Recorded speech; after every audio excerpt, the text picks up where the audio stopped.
Hello all, this is Chris. As you know, I'm a realtor, and this is a video I promised y'all a couple months ago. So I wanted to compare the policies and how it affects housing for all the top candidates. I'm not going to include RFK Jr. because he has already endorsed former President Donald Trump, but I'm going to go over the housing policies of Dr. Jill Stein, Chase Oliver, Kamala Harris, and former President Trump. We're going to start with Dr. Jill Stein. So Dr. Jill Stein of the Green Party is planning in one of her policies to build 15 million homes.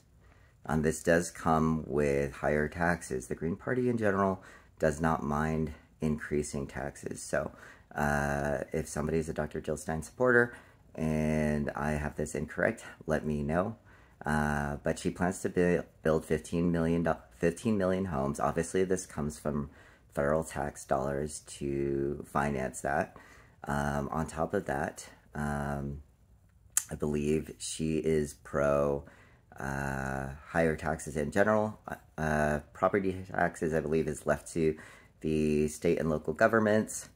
However, if more taxes are incurred, then overall cost of living and inflation will go up, I believe, in under a Dr. Jill Stein presidency.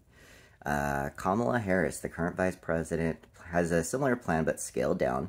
She wants to build 3 million homes, but she also wants to incentivize first-time homebuyers with a $25,000 down payment assistance plan. This could help realtors, hypothetically. However, if there's a lot of demand, this could drive prices up, in my opinion. And we'd kind of be in a similar boat where millennials and Gen Z are having to live in more cost-effective areas in order to afford the home, but this could overall drive prices up. Which brings me to former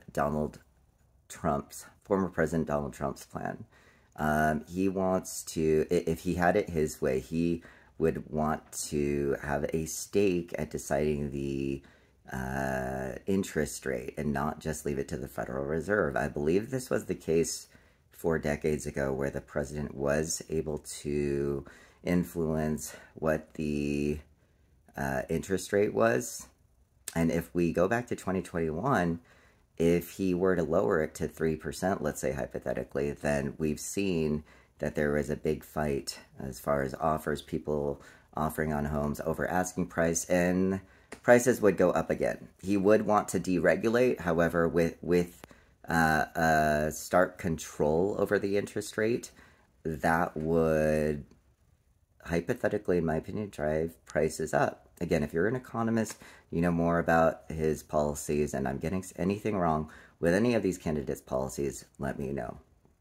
And that brings me to the last candidate, who is the candidate I'm supporting and have already voted for, and that's the Libertarian presidential candidate, Chase Oliver. And this is why I believe his plan is the most superior.